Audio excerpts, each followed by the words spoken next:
Brothers and sisters, good morning. Selamat pagi, saudara-saudari. And to all the mothers, we want to wish you Happy Mother's Day. Dan kepada semua ibu-ibu, kami mengucapkan selamat Hari Ibu. We want to give thanks to God for you, all the mothers. Kami mau mengucap syukur bagi semua ibu-ibu di tempat ini.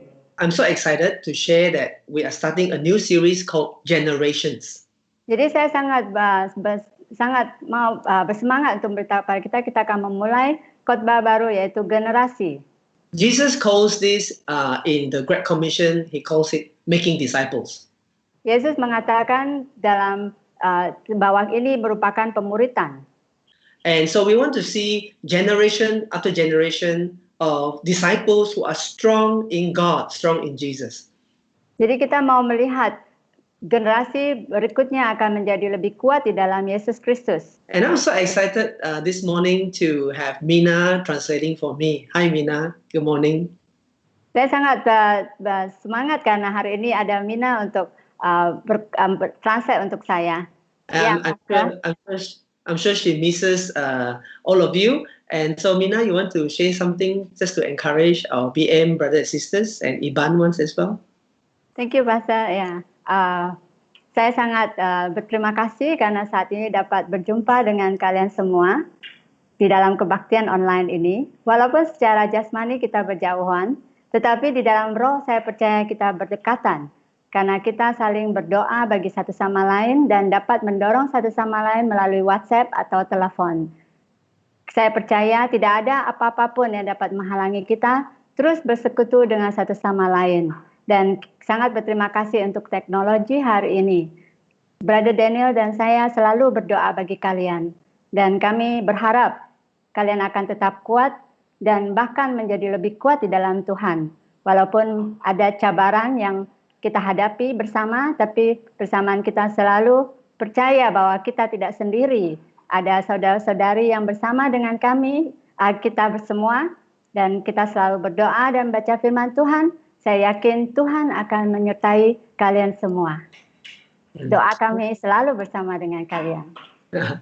Thank you, Mina. That was really very meaningful. I'm so blessed just to hear what you're sharing to everybody. And by the way, Mina, I want to say Happy Mother's Day to you also. Thank you, Pastor. Yeah. So today we are going to start off talking about a mother in the Bible.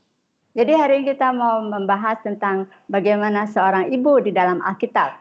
And from her life story, we're going to be so inspired from the principle of God's word and how God wants to work in our lives as well.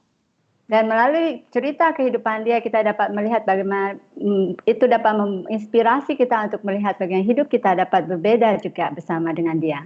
And I want to invite all of you to follow along in this message from 1 Samuel chapter 1. Jadi saya mau mendorong kita semua untuk mengikuti khotbah ini dari Alkitab, dari ayat 1 Samuel 1. I want to invite you to even have an open Bible so that you can follow along in this exciting message of God. Saya mau mengundang kamu untuk membuka Alkitab kamu juga bersama-sama sehingga kita dapat mengikuti perjalanan kisah ini bersama-sama. So I want to start by saying once upon a time there was a woman by the name of Hannah. Saya akan memulai dengan menceritakan suatu saat dahulu ada seorang perempuan bernama Hana. She met a man called Elkanah and they fall in love, they got married. Dia berjumpa dengan seorang lelaki yang bernama Elkanah dan jatuh cinta. And they got married. Dan dia menikah. And you know, it was a happy marriage. Itu adalah pernikahan yang sangat indah. But over time, they discover a problem. Bersamaan waktu berlalu mereka mengalami cabaran. Because Hannah had no children. Karena Hana tidak memiliki anak. You know, sometimes in our own life, we are in a situation just like Hannah. Jadi di dalam kehidupan kita sama seperti Hana, kadang memiliki kondisi dan situasi seperti ini. Because it might be in our work.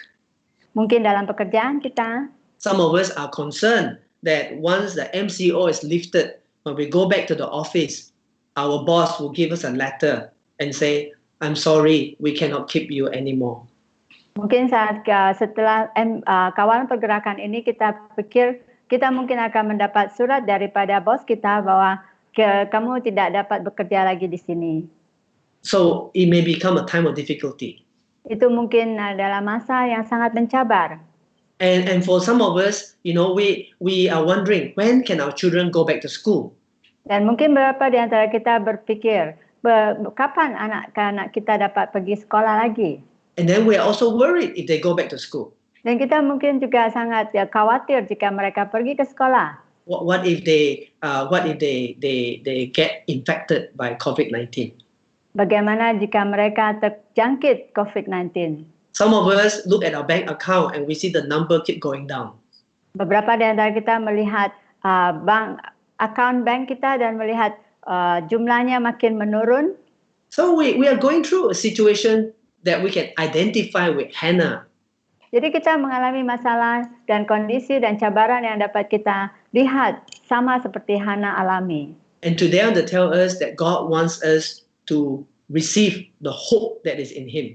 Dan hari ini saya mau memberitahu kepada kita untuk memiliki harapan yang daripada Tuhan.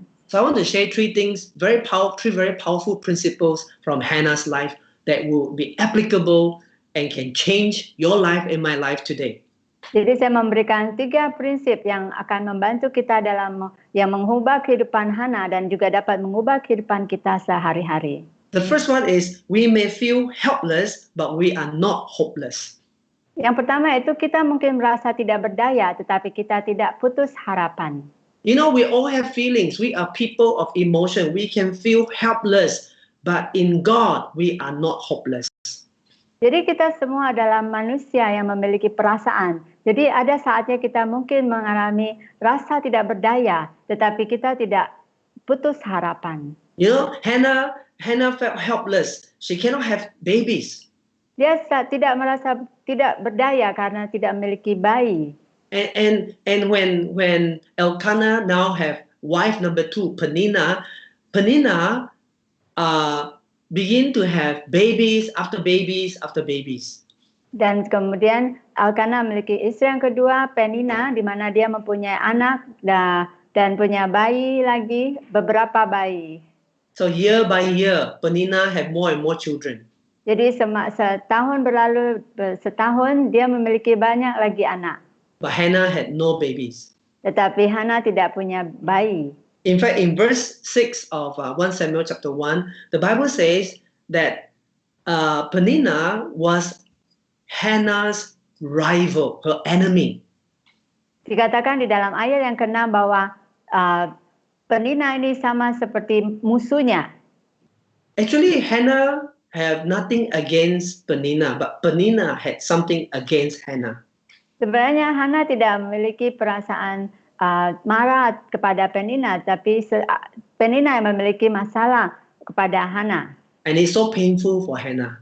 Sangat menyakitkan bagi Hannah. And every year, Elkanah would bring the whole family to a place called Shiloh to worship God. Setiap tahun Elkanah akan membawa keluarganya pergi ke Shiloh untuk menyembah Tuhan. And when we go to worship God, it should be a time of joy and happiness and freedom.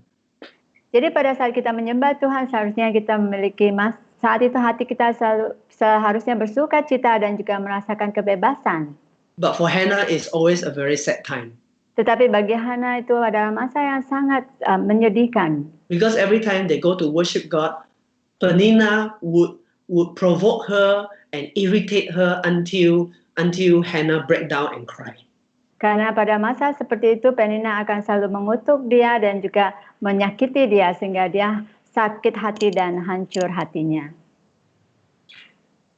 The words of Penina is very cruel towards Hannah.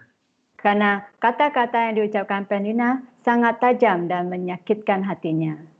And so verse 7 says, this went on year after year, and whenever Hannah went up to the house of the Lord, her rival provoked her till she wept and would not eat.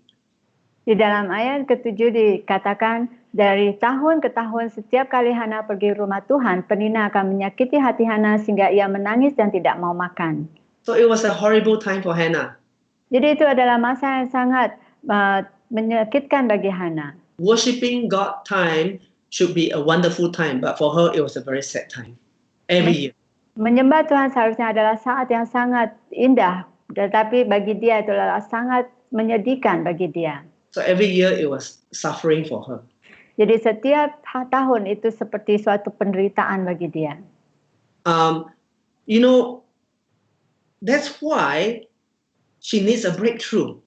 Itulah sebabnya dia memerlukan terobosan. And maybe we feel like Hannah, we have been praying and fasting, asking God for help in some area of our life, but it seems like nothing is happening. Mungkin kita seperti Hana, kita telah berdoa dan meminta kepada Tuhan dengan sesungguh hati kita, tapi kita tidak melihat sesuatu perubahan terjadi. Maybe this morning you have been praying to God about some worries in your heart, and you feel like, God, why is there nothing happening? Mungkin pagi ini kamu sedang memiliki satu cabaran yang kamu doakan sepanjang saat ini, tetapi kamu tidak melihat apapun terjadi. You are looking for a breakthrough. Kamu mencari penerobosan. I want to encourage you, don't give up. Saya mau mendorong kamu untuk tidak pernah berputus asa. Because hope is on the way. Karena harapan sedang dalam perjalanan. God's help is on the way. Karena pertolongan Tuhan sedang datang. I want to show you the secret of how to experience the help of God. Saya memberitahukan satu rahasia bagaimana mengalami pertolongan Tuhan. If you are ready, we're going to go on to number 2, the second principle. Jadi kamu bersedia, kita akan melihat kepada prinsip yang kedua. Very important. Sangat penting. And here's the principle. Hope begins as we seek God with all our heart. Jadi inilah prinsip yang kedua, itu harapan bermula ketika kita mencari Tuhan dengan sepenuh hati. It is like the sunrise in the morning. You see a little bit of light, but if you seek God with all your heart, that little light will rise up in the sky. The whole land will become bright. Jadi seperti matahari yang mulai terbit pada pagi hari, kamu melihat itu adalah harapan yang akan menerangi seluruh dunia sepanjang hari. And so we see this in verse 9. Don't miss this. Look at verse 9. Jadi kita lihat pada ayat yang ke-9. It says, once when they had finished eating and drinking in Shiloh, Hannah stood up. Pada satu kali setelah mereka habis makan dan minum di Silo, berdirilah Hana Hana berdiri. And now Eli the priest was sitting on his chair by the doorpost of the Lord's house. Sedang Iman Eli duduk di kursi dekat tiang pintu bait suci Tuhan. So Hannah actually got up and walked to where the house of God is, the temple is. Hana berjalan kepada bait suci Tuhan. And at this time, God's house was not a physical building; it was a tent, a tabernacle. Dan pada masa itu adalah seperti suatu kemah. And Hannah went near to the door, the entrance of the presence of God. Jadi Hana berjalan mendekati pintu masuk kepada bait suci tersebut. She did something she has never done before all these years. Dia melakukan sesuatu yang dia tidak pernah lakukan sebelum ini. You know, for breakthrough to happen in our life, we must be willing to do something we have never done before. Jadi untuk melihat penerobosan kita perlu melakukan sesuatu yang tidak pernah kita lakukan sebelum ini. She went near to the entrance of God's tabernacle, God's tent. Jadi dia berjalan mendekati pintu bait suci. She cannot go inside because she was not a priest. Dia tidak dapat masuk ke dalam karena dia bukan seorang nabi. But she went as close as she could. Dia pergi sedekat mungkin yang dia dapat lakukan. And the Bible says in verse 10, in her deep anguish, Hannah prayed to the Lord, weeping bitterly. Dikatakan bahwa dia berdoa dengan hati yang sangat pedih. She came near to God. Dia mendekat kepada Tuhan. You know, Jeremiah 29 says, if you seek me with all your heart, I will be found by you, says God. Dikatakan di dalam Jeremia 21, jika kamu mencari saya dengan sepenuh hati kamu akan menemukan saya. This is God's promise for everyone in the whole world. Ini adalah janji daripada Tuhan kepada seluruh umat Tuhan di dunia. This is God's promise for you and me as well. Dan ini adalah janji Tuhan bagi kamu dan saya juga. And Hannah expressed that she is seeking God with all her heart by coming as near as she could to the presence of God. Jadi Hana menyatakan bagaimana dia mau mencari Tuhan dengan sepenuh hatinya dengan berjalan dan berdiri menghampiri bait suci sedekat mungkin. It was with all her heart. Dengan sepenuh hatinya. And the Bible says that she poured out her heart to God. Dikatakan di dalam firman Tuhan bahwa dia menyatakan isi hatinya sepenuhnya kepada Tuhan. I want you to realize that this is something she has never done before all these years. But this time, she had a breakthrough to really seek God fully, as much as she could. Jadi saya mau menekankan bahwa dia tidak pernah melakukan hal ini sebelumnya. Jadi ini ada satu hal yang dia lakukan agar dia dapat melihat penerobosan dalam hidupnya. And the same for you and me. Itu sama bagi kamu dan saya. And you know, when Hannah cried, her tears are tears of prayer. Jadi pada saat dia menangis itu adalah tangisan daripada doanya. And it is sincere, it's right from the depth of her heart. Ini sangat-sangat benar-benar daripada hatinya. God is always looking for honest prayers from our heart. Tuhan sangat merindukan untuk mendengar doa yang berasal daripada hati kita. And as Hannah's tears fell to the ground, her prayer went up to heaven. Jadi pada saat air mata Hana jatuh, doa dia sampai ke surga. You know, sometimes when we pray, we may not even exactly know what to pray, and you break down and cry. God looks at that as prayer. Jadi pada saat kamu berdoa, mungkin kamu tidak tahu apa yang dapat saya ucapkan lagi. Dan kamu mulai menangis. Tangisan itu adalah seperti doa kepada Tuhan. And then you begin to find the words to express what you are feeling. Dan kamu mulai mencari kata-kata yang dapat kamu nyatakan apa yang kamu rasakan. You know, there was hope beginning to rise in Hannah's heart. Jadi ada harapan yang mulai naik daripada hati Hana. And then in verse 11, Hannah, the Bible says, she made a vow saying, Lord Almighty, if you only look on your servant's misery and remember me, and not forget your servant, but give her a son, then I will give him to the Lord for all the days of his life, and no razor will ever be used on his head. Kemudian bernazarlah Hana, katanya, Tuhan semesta alam, jika sesungguhnya engkau memperhatikan sengsara hambamu ini dan mengingat kepadaku dan tidak melupakan hambamu ini, tetapi memberikan kepada hambamu ini seorang anak laki-laki, maka aku akan memberikan kepada dia, kepada Tuhan untuk seumur hidupnya. Dan pisau cukur tidak akan menyentuh kepalanya. You know, she was seeking God with all her heart. Jadi dia mencari Tuhan dengan sepenuh hatinya. Now, I want you to watch this. Something is amazing happening here. Jadi saya mau kamu melihat hal ini karena sesuatu yang sangat indah terjadi. She asked God for a son. Dia meminta Tuhan untuk seorang anak. She asked for what is precious to her. Dia meminta sesuatu yang sangat berharga bagi dia. A son. Yaitu seorang anak laki-laki. You can ask God for what is precious. Kamu boleh minta Tuhan untuk apa yang berharga bagi kamu. But there's something that's very different here. Tetapi ada sesuatu yang berbeda di sini. She asked God for the son that is precious to her, and then she said, God, when you give me this son, I'm going to give him back to you. Kamu lihat di sini bahwa dia meminta sesuatu daripada Tuhan, yaitu sesuatu yang berharga, yaitu seorang anak laki-laki. Tetapi dia katakan di sini bahwa jika kamu memberikan anak laki-laki pada saya, maka aku akan memberikan dia kepada engkau. She believed that God can give her. God is a giver of good things, but she will not hold on to that. She's willing to give it back to God. Jadi dia percaya bahwa Tuhan adalah Tuhan yang pemurah yang akan memberikan sesuatu yang baik kepada kita. Tetapi dia tidak membiarkan itu untuk dia pegang sendiri, tetapi dia rela untuk memberikannya kembali kepada Tuhan. That's so different for many of us. Jangan sangat berbeda dengan beberapa kita di sini. When we ask God for some blessing, pada saat kita meminta sesuatu daripada Tuhan, when God blesses, we hold it. Jadi pada saat Tuhan telah memberikan kepada kita, maka kita akan memegangnya. We are not willing to give it back to God. Dan di mana kita tidak bersedia atau rela untuk memberikan kembali kepada Tuhan. What God gives become an idol. Jadi apa yang Tuhan telah berikan kepada kita menjadi satu idol kita. For Berhala example, God bless you with a job, Contohnya Tuhan telah memberikan kepada kita pekerjaan. but we're not willing to tithe to God. Dan kita tidak bersedia atau rela untuk memberikan persepuluhan. Then we're holding it. Jadi kita telah memegang berkat Tuhan itu untuk So diri God is kita looking sendiri. at our heart.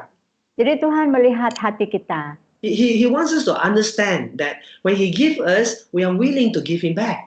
Dia mau kita mengerti bahwa pada saat Dia rela untuk memberikan kepada kita, kita perlu belajar untuk rela untuk memberikan kembali kepada Dia. So my friends, I want to tell you today that when you seek God with all your heart, no matter what you're going through, you seek God with all your heart, hope begins to rise. Jadi saya mau mendorong setiap kita pada hari ini, apapun yang kamu cari dan minta daripada Tuhan, pada saat kamu minta dengan sepenuh hati kamu, kamu akan menerimanya daripada Tuhan dan harapan akan naik, bangkit. And so Hannah, the Bible says in verse 12, she kept on praying to the Lord. Dan And Eli was observing her mouth. dikatakan dalam ayat 12, ketika perempuan itu terus-menerus berdoa di hadapan Tuhan, Ila mengamati mulut perempuan itu. She was praying. She don't just pray a short prayer and forget it. She kept on praying. You know, when you seek God with all your heart, you don't stop praying. You keep praying until something happens. Jadi pada saat kita lihat di sini bahwa Hana tidak hanya berdoa satu kali saja, tapi dia terus berdoa dan berdoa. Jadi ini juga mendorong kita pada saat kita meminta atau berdoa pada Tuhan, terus berdoa dan meminta pada Tuhan, jangan berhenti. Verse 13 says that Hannah was praying in her heart, and her lips were moving, but her voice was not heard. Dikatakan Hana berkata-kata dalam hatinya, hanya bibirnya saja yang bergerak-gerak, tetapi suaranya tidak kedengaran. And so Eli thought that she was drunk. Maka Ila menyangka perempuan itu mabok. You know, she was praying so that God will hear. She was not praying for the priest to hear. Jadi dia berdoa bukan untuk Nabi mendengar, tetapi dia mau berdoa agar Tuhan mendengar. Sometimes when we pray, we are not really praying for God to hear. We want people to hear. That's wrong. Jadi kadang kita berdoa untuk orang mendengar kita, bukan Tuhan mendengar kita. Itu adalah salah. Jesus said the Pharisees do that all the time. Yesus katakan orang-orang Farisi melakukan hal ini selalu. They pray to impress the people. Mereka berdoa untuk menunjukkan diri mereka bahwa mereka berdoa pada orang-orang ramai. When we pray, we only want to impress God, no one else. Jadi pada saat kita berdoa, kita hanya mau menunjukkannya kepada Tuhan saja, bukan kepada manusia. It is between us and God. Ini adalah antara kita dengan Tuhan. And so what happened here is that as she was praying, Eli thought she was drunk, and Eli asked her, hey, you know, you should stop drinking wine and don't be drunk anymore. Karena Eli berpikir bahwa dia mabuk, maka Eli berkata kepada dia, berapa lama lagi engkau berlaku seperti seorang mabuk? Lepaskan dirimu daripada mabukmu. So Eli misunderstood Hannah. Jadi kita bisa tengok di sini bahwa Eli salah paham terhadap Hana. And so Hannah had to explain herself. No, I'm not drunk. I am a woman in deep pain and anguish, and I'm pouring out my heart to God. Dan Hana perlu menjelaskan dirinya bahwa tidak, saya bukan seorang yang mabok, tetapi saya adalah seorang perempuan yang sangat bersusah hati dan saya mencurahkan isi hatiku kepada Tuhan. You see, when we seek God with all our heart, it also means we pour out our heart to God. Jadi inilah maksudnya pada saat kita mencari Tuhan, kita juga mencurahkan isi hati kita kepada Tuhan. Now, see what happens when we have a time of really pouring our heart to God in prayer. See how God begin to work a change in us. Jadi kita mau lihat di sini bagaimana dan apa yang terjadi pada saat kita benar-benar mencari Tuhan dan mencurahkan isi hati kita kepada Tuhan. So number 3 is that hope brings a real change from the inside out. Jadi yang ketiga kita lihat di sini adalah harapan membawa perubahan nyata dari dalam ke luar. This is what happens when we really pray and connect with God. Jadi inilah apa yang terjadi pada saat kita benar-benar berhubungan dengan Tuhan. That God changes us from inside out and not from outside in. Di mana Tuhan mengubah dari dalam hati kita dulu dan kemudian luaran kita. Bukan dari luaran, kemudian baru mengubah dalam di hati kita. You know, this is what happened to Hannah. After she explained herself to Eli, Eli blessed Hannah as a priest. Jadi pada saat Hana menjelaskannya kepada Eli, dan Eli telah memberkati dia sebagai seorang nabi. We read this in verse 17. Eli answered, "Go in peace, and may the God of Israel grant you what you have asked of him." Di ayat 17 dikatakan, pergilah dengan selamat dan Allah Israel akan memberikan kepadamu apa yang kau minta daripadanya. Now, here's the principle. Jadi ini ada satu prinsip yang dapat kita ambil. When Eli spoke to Hannah, Hannah received Eli's word not as man's word, but as God's word. Jadi pada saat Hana menerima jawaban daripada Eli, dia menerimanya bukan daripada Eli, tetapi dia menerima sebagai jawaban yang daripada Tuhan. When you read the Bible, when you receive the words of the Bible as God's word for you, it is different from reading it like just any other book. Jadi pada saat kamu membaca firman Tuhan, Alkitab, dan kamu membaca itu sebagai firman yang daripada Tuhan untuk diri kamu, berbeda jika kita membacanya dengan menganggap itu hanya suatu tulisan saja. That is how the change will begin to happen. Itu yang membedakan bagaimana perubahan itu terjadi di dalam hati kita. Hannah received Eli's words as God's word for her. Hana menerima ucapan yang daripada Eli sebagai ucapan daripada Tuhan. Eli did not know what Hannah was praying for. He didn't hear. But he doesn't need to hear. Eli sebenarnya tidak mendengar apa yang Hana minta daripada Tuhan, tetapi dia tidak perlu mengetahui apa yang Hana minta, tetapi dia menerima daripada Tuhan sesuatu yang perlu disampaikan kepada Hana. So Eli just released the blessing of God. Jadi dia hanya memberikan berkat daripada Tuhan kepada Hana. And God answered Hannah's prayer. Dan Tuhan menjawab doa Hana. Right now, I want to bless whoever is listening and watching this online service. Jadi saat ini saya mau memberkati setiap kalian yang mendengarkan firman Tuhan saat ini. I do not know what you're going through. Saya tidak tahu apa yang kamu lalui dalam hidup kamu saat ini. You don't need to know. Saya tidak perlu tahu. But I want to tell you and just bless you like what Eli blessed Hannah. Jadi saya mau memberkati kamu sama seperti bagaimana Eli memberkati Hana. I want to say to you right now, in Jesus' name, go in peace, and may the God of Israel grant you what you have asked of him. Dan saya hanya mau mengatakan kepada kamu, pergilah dengan selamat, dan Allah Israel akan memberkati kepada kamu apa yang kau minta daripadanya. And if you receive it like Hannah, something's going to happen. Dan jika kamu mau menerimanya seperti Hana, maka sesuatu akan terjadi. See, Hannah had a change of heart when she received the word as the word of God. Jadi Hana memiliki perubahan dalam hatinya pada saat dia menerima firman ini seperti daripada Tuhan. Listen to what she said in verse 18. Jadi kamu dapat lihat daripada ayat yang ke-18. Hannah said, "May your servant find favor in your eyes." Then she went her way and ate something, and her face was no longer downcast. Jadi dikatakan bahwa biarlah hambamu ini mendapat belas kasihan daripadamu. Lalu keluarlah perempuan itu, ia pun makan dan mukanya tidak muram lagi. This is the power of God's word. Jadi ini adalah kuasa daripada firman Tuhan. Just like Hannah, when you receive the word of God into your heart and believe it, it will change you from having a sad face to have the peace of God, to have the joy of God. Jadi sama seperti Hana pada saat dia menerima firman ini, biarlah kita juga menerima firman Tuhan itu akan membawa perubahan dalam hati kita, dan kita akan diubahkan daripada muka yang muram menjadi muka yang penuh sukacita. Before this, she had no appetite to eat. Sebelum ini dia tidak dapat makan. because she was so sad, karena dia sangat sedih.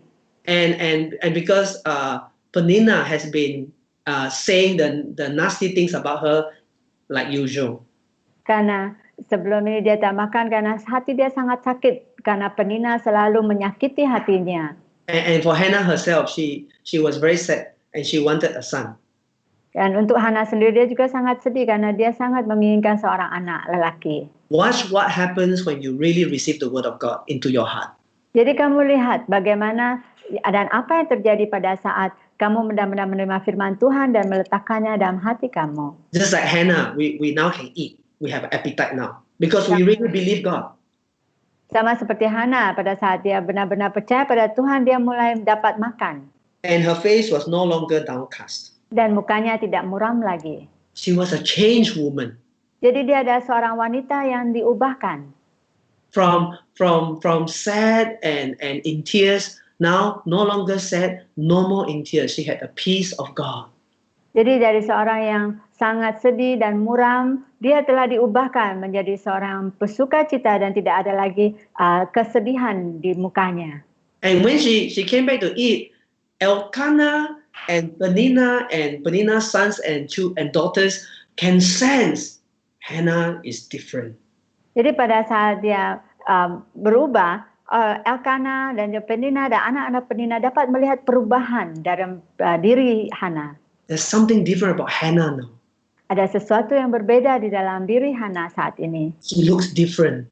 Dia sangat nampak berbeza. She's more cheerful. Dia mulai sangat bersuka cita. She had peace and joy. Dan dia memiliki damai dan juga sukacita. And no matter what Penina say from that moment on, it doesn't affect her anymore.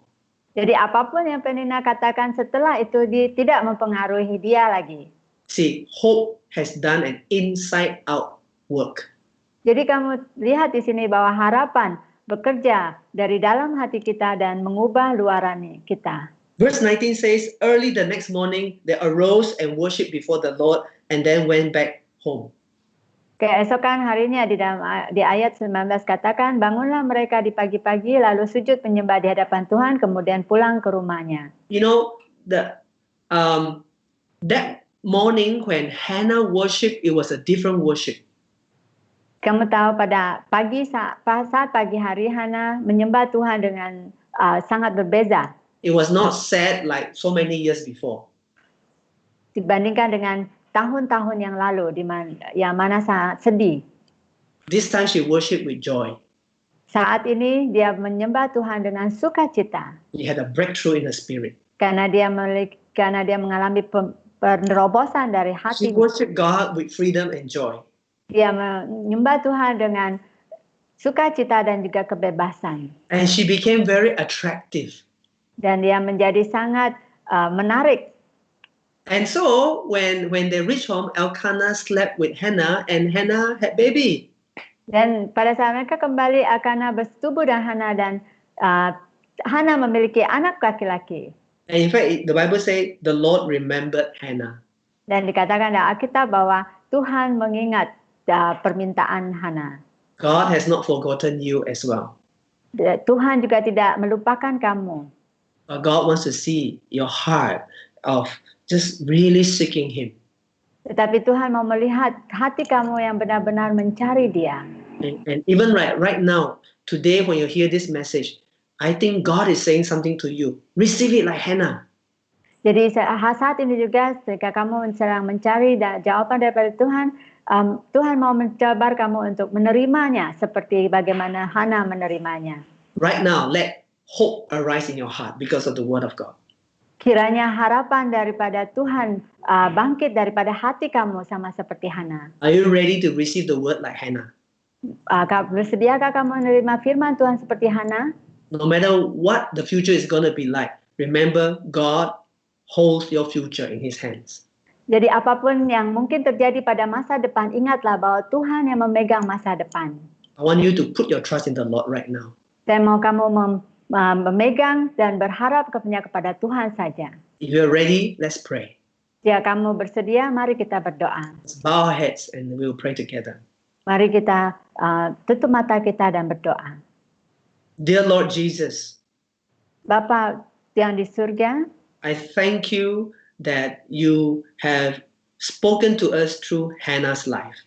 saya berterima kasih karena Engkau telah berbicara dan kami melalui kehidupan Hana. Right now, I pray for the power and presence of God to fill everyone who's listening to this message. Saya mau minta kuasa-Mu untuk memenuhi setiap orang yang mendengarkan firman-Mu saat ini. And begin to help us to change from the inside out like Hannah did. Dan biarkan kami diubahkan dari dalam hati kami dan kemudian di luaran hidup kami. Because Lord Jesus, you say, ask and you shall receive. Karena Yesus mengatakan bahwa mintalah dan kamu akan menerima. Seek and you shall find. Carilah dan kamu akan menemukan. Knock and the door shall be opened. Ketuklah dan pintu akan dibukakan bagimu. Thank you, Lord, in Jesus' name. Terima kasih Tuhan, dalam nama Tuhan Yesus. Amen. Amin. And if you have not accepted Jesus Christ as your Lord and Savior, I want to lead you right now in a very important prayer of your life. Jadi jika kamu belum menerima Yesus sebagai juru selamat pribadi kamu dan Tuhanmu, saya mau memimpin kamu dalam doa yang sangat penting ini bagi hidup kamu. And you can join me right now as well. Kamu juga dapat berdoa bersama-sama dengan saya saat ini. Repeat after me. Ucapkan seperti apa yang saya ucapkan. Dear God, ya Tuhan, I admit that I am a sinner. Saya mengaku bahwa saya adalah seorang yang berdosa. I believe that Jesus Christ died for my sins and on the third day He rose from the dead. Saya percaya bahwa Yesus Kristus telah mati di kayu salib bagi saya dan bangkit pada hari yang ketiga. I confess Jesus Christ as my Lord and Savior. Saya mau mengaku bahwa Yesus Kristus adalah Tuhan dan juga juru selamat saya. I repent of all my sins. Saya mau bertobat terhadap segala dosa-dosa saya. Thank you for forgiving me. Terima kasih karena telah mengampuni saya. Fill me now with the Holy Spirit. Penuhi saya dengan Roh Kudus-Mu. In Jesus' name, amen. Dalam nama Tuhan Yesus kami berdoa. Amen. Congratulations if you have prayed that prayer. Selamat bagi mereka yang telah berdoa untuk doa pertobatan ini. And if you have prayed that prayer, please write to us in the Facebook. Jika kamu telah berdoa doa pertobatan ini, kamu boleh menulis komen kamu di Facebook. We want to encourage you in your journey with God. Karena kami mau mendorong kamu dalam perjalanan kamu bersama dengan Tuhan. So God bless you, brothers and sisters and friends. Jadi Tuhan memberkati kalian semua, saudara-saudari dan juga teman-teman. And stay safe, stay strong. See you next week. Bye-bye. Tetap tinggal dalam selamat dan sehat. Jumpa kamu minggu depan. Bye-bye. And share with us what God is going to do in your life. Dan kongsikan kepada kami apa yang Tuhan lakukan di dalam hidup kamu. Bye-bye. Bye-bye.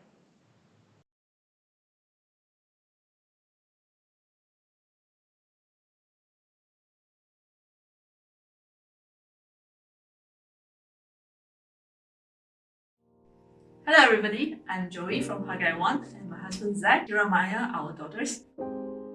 In late 2018, one early morning, I felt a huge lump on my left abdominal cavity, the size of a sweet potato, this size. I had my first appointment with the surgeon on 14th of March at Sarawak General Hospital. I remember waiting for Zach to fetch me at the specialist block, holding back my tears and fears. There were many details between my first visit till diagnosis. To cut a long story short, I was crushed, emotional, but not spiritually. I depended on prayers to turn things around. Each and every prayer texted through my LG WhatsApp was a great comfort and reassurance. Through the many prayers of church friends and family members, I can tell you here, God moved things for me, from putting the right people and timing for all to be done. Although I will not deny I had a phase of, why me, God? Crying my hearts out, unable to even face my closest girlfriends. My surgeon scheduled my operation on 25th March 2019. I, on the other hand, planned a 13th birthday party for Kira, which fell on 23rd of March, since it was a school holiday. But we had to call the party off because nobody was mentally and emotionally able to go through it. God did not miraculously blink the 8.3 cm tumor away. I was hoping for that till the eve of my operation. Doctor told me due to the size of the tumor, there was a possibility that he might not be able to get it out. I will never forget the day I was wheeled into the operating theatre. My whole body was trembling. I recited the Lord's Prayer, and the doctor put on me the mask and released the gas that was, supposed to make me unconscious. Those last few seconds, I remember I said very clearly, Jesus, be my surgeon, be with me today. That was it. 6 hours later, I came to consciousness and was told that it was a successful operation. 14th day from my first chemo, I was able to pull out chunks of hair from my scalp, so I decided to shave myself bald. Going through chemo made me very weak and unwell. I was unable to be the mother I used to be for my girls. And Maya was supposed to sit for her UPSR in September.